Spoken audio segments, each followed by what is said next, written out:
परम दयाल जुगपुरुषोत्तम श्री श्री ठाकुर अनुकूल चंद्रेर आतुल चरणे आमार शतकोटिर प्रणाम। परम दयाल श्री श्री ठाकुरेर कृपा लाभ करते सहजे तार आशीर्वाद पेते এই কাজটি আজই করুন। শ্রী শ্রী ঠাকুর অনুকূল চন্দ্র তার শ্রীমুখে এই বিধান দিয়ে গিয়েছেন।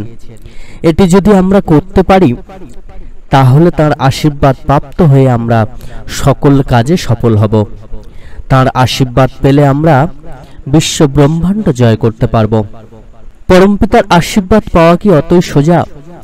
তাই পরমপিতা যেমন যে কাজটি করার জন্য আমাদেরকে বলেছেন, যে কাজের মধ্য দিয়ে তিনি খুশি হবেন, সহজে আমাদেরকে তার কৃপা দেবেন, সহজে আমাদেরকে আশীর্বাদ করবেন, সেটি কিন্তু আমাদেরকে করতে হবে। শ্রী ঠাকুর তার শ্রীমুখে এটি বারবার করে করার কথা বলেছেন। আমরা যদি তার আশীর্বাদ পাই তাহলে যে কি করতে পারি সেটা কিন্তু সকলেরই জানা আছে। কেননা পরমপিতার আশীর্বাদ পেলে সবকিছুই সম্ভব হবে। দুঃখ, দারিদ্র, জরা, জীর্ণ সব দূরে চলে যাবে। জীবনের প্রকৃত সুখ শান্তি আপনি ফিরে পাবেন। জীবনে বেঁচে থাকার মানে আপনি ফিরে পাবেন। কিভাবে বাঁচতে হয় তবেই তো বুঝবেন যে জীবনের যে আনন্দ সেটি একমাত্র ঠাকুরের পথে চললে তবেই কিন্তু আপনি বুঝতে পারবেন। জয়গুরু সকল ইষ্টপ্রাণ দাদা ও মায়েরা, প্রত্যেক গুরুজনদের শ্রীচরণে আমার প্রণাম ও ছোটদের স্নেহভরা ভালোবাসা জানাই। পরম দয়ালের আশীর্বাদ পেলে কি না করা যায়। প্রত্যেক মানুষই কিন্তু চান পরম পিতার কৃপা পেতে, তার আশীর্বাদ লাভ করে ধন্য হতে। এই জগৎ সংসারের দুঃখ, কষ্ট, জ্বালা, যন্ত্রণা থেকে মুক্তি পেতে আমরা কিন্তু প্রত্যেকেই চাই। আমরা প্রত্যেকেই কিন্তু দুঃখ, কষ্ট, জ্বালা, যন্ত্রণাময় রোগের কবলে পড়ে থাকি। কিন্তু এখানে একটা ব্যাপার আমাদের জীবনে ঘটে থাকে, সেটা কি না, যখন আমাদের রোগ হয় তখন আমরা কোন ডাক্তারের কাছে গেলে সেই রোগ থেকে ভালো হয়ে যাব, বা কোন ওষুধ খেলে সেই রোগ থেকে সহজে মুক্তি লাভ করব, তা কিন্তু জানতে পারি না। আমরা প্রত্যেকেই রোগে ভুগি, আমরা প্রত্যেকেই দুঃখ কষ্ট জ্বালা যন্ত্রণাময় রোগে ভুগতে থাকি। কিন্তু আমরা জানি না যে কোন ডাক্তারের কাছে গেলে আমাদের এই রোগ সারবে, কোন ওষুধ খেলে আমরা এই রোগ থেকে সহজে মুক্তি লাভ করব। অনেকে আবার লোকমুখে ডাক্তারের কাছে যায়। আমরা এই জগৎ সংসারে রোগের কবলে পড়ে থাকি, রোগে ভুগতে থাকি। কিন্তু কোন রোগ কোন ডাক্তারের কাছে সহজে সেরে যাবে, কোন ওষুধ খেলে সেই রোগ থেকে সহজে মুক্তি লাভ করব, এইটা কিন্তু আমরা সহজে জানতে পারি না। আর যদিও বা কেউ লোকমুখে শুনে জানতে পারি, তাহলে সেই ডাক্তারের কাছে যাই, তাকে আমার দুঃখের কথা, আমার কষ্টের, তাকে আমার রোগের কথা জানাই, এবং সে যা ওষুধ দেয় সেই ওষুধটা নিয়ে ঘরে চলে আসি।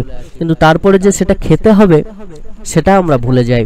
আর যার ফলে যে রোগ থাকার সে রোগ থেকেই যায়, সে রোগ সহজে কিন্তু বিলুপ্ত হয় না।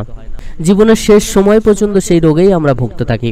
তো আমাদেরকে আগে খুঁজতে হবে ভালো ডাক্তার, যে ভালো ওষুধের মধ্য দিয়ে সহজে আমাদের সেই রোগ থেকে মুক্তি লাভ করাতে পারবে। আর যারা ওই ডাক্তারকে দেখিয়েও তার ওষুধকে সেবন করেন না, তার কথা মতো চলেন না, তার কথা মতো ওষুধ খান না, তাদের মতো হতভাগা কিন্তু আর কেউ নেই। তাদেরও কিন্তু জানা না জানা দুই সমান হয়ে যায়। আর এই দুর্দশায় বর্তমানে আমরা ভুগছি। আমরা তার চরণ আশ্রয় করেছি, কিন্তু যেটা করলে তার আশীর্বাদ লাভ করব, তার কৃপায় এই রোগ থেকে মুক্তি পাব, সেটি আমরা করি না। সেই ওষুধ আমরা গ্রহণ করি না। আমরা দীক্ষা নিই, কিন্তু দীক্ষা নেবার পর যে যে কথাগুলো শ্রী শ্রী ঠাকুর বারবার করে করতে বলেছেন, যে ওষুধগুলো আমাদেরকে দেন সেই ওষুধগুলো আমরা খাই না, সেই নিয়মগুলো আমরা পালন করে চলি না, যার জন্য যে রোগ সেই রোগই থেকে যায়। এবার প্রশ্ন, কোন কাজটি করার কথা তিনি বললেন যেটির দ্বারা সহজে পরমপিতার কৃপা লাভ করা যায়? এক দাদার প্রশ্নের উত্তরে শ্রী শ্রী ঠাকুর তাঁর দরদি কণ্ঠে বললেন, আমার আশীর্বাদ সবসময় তোমাদের সাথেই আছে। তুমি একটু হলেই হয়, তুমি ঠিক করো, সন্ধিৎসু অন্তকরণ নিয়ে চলা ভালো। ইনকুইসিটিভ মোড নিয়ে চলতে হয়। আর যেমন যেমন পরিস্থিতিতেই পড়ো না কেন তার মধ্যেই নিজেকে অ্যাডজাস্ট করতে হবে, ওই যেন তেন কোনো প্রকারেণ হিসাবে না, একেবারে ডেফিনেটলি বা নির্দিষ্টভাবে চলা লাগে। তাকে আমি ভালোবাসি, তার জন্য আমি সব করি, এই ভাব নিয়ে চলতে হয়। লাভ কথাটা বড় লিভিং বা জীবন্ত জিনিস। হে পরমপিতা, আমি তোমাকে ভালোবাসি, এই ভালোবাসি মানে আমি তার জন্য করিও। আমরা বাবা মাকে ভালোবাসি, তার জন্য করি, এই পরমপিতার জন্য করার ভেতর দিয়ে আমরা যোগ্য হয়ে উঠি। তাই নিজে করতে হবে এবং মানুষের কাছে তাকে পরিবেশন করতে হবে। নাম জপ, যজন যাজন, ইষ্টভীতি, সদাচার, সস্তয়নী, এগুলি খুব করে ঠিকভাবে পালন করতে হবে এবং তাকে ভালোবেসে তার সমস্ত কথাগুলো মেনে চলার চেষ্টা করতে হবে। তবেই তো তার পছন্দের মানুষ হয়ে উঠতে পারবো আমরা। আর তাকে ভালোবাসতে পারলেই তিনিও আমাদেরকে সহজেই কৃপা করবেন। নাম জপ, যজন যাজন, ইষ্টভীতি, সদাচার, সস্তয়নী, এই সব কিছুই তাকে ভালোবেসে ঠিকভাবে করতে হবে, তাহলেই তার কৃপা লাভ সম্ভব। মন দিয়ে ভক্তি ভরে তার নাম ধ্যান করতে হবে, তার কথা শুনে চলার চেষ্টা করতে হবে, তবেই তো সহজে তার কৃপা লাভ করা সম্ভব হবে। আমরা যদি তার কথা না মানি, তার কথা শুনে না চলি, আমরা যদি ডাক্তারের ওষুধ না খাই, তাহলে কিন্তু আমাদের রোগ কোনোদিন সারবে না। আমরা যতই কষ্ট পাই না কেন, যতই হাউতাশ করি না কেন, যতই কাঁদি না কেন, কোনোদিনই সে রোগ সারবে না। তাই তার কৃপা আগে লাভ করতে হবে। কৃপা লাভ করতে গেলে তার কথা শুনে তার কথা মতো চলতে হবে, তবেই আমাদের জীবন ধন্য হবে।